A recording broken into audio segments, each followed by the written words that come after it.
Hi, I'm back, and my name is Min. I'm from T10, and this is the fourth week of CSS Social Media Diary, and we will be talking about lecture notes.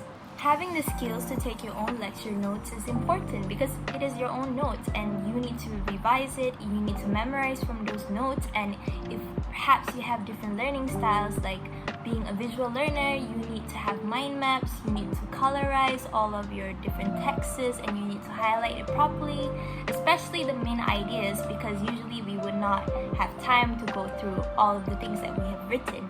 But if we highlight main ideas, then it will give us an easy access to where a certain topic is and what you have to memorize from the topic.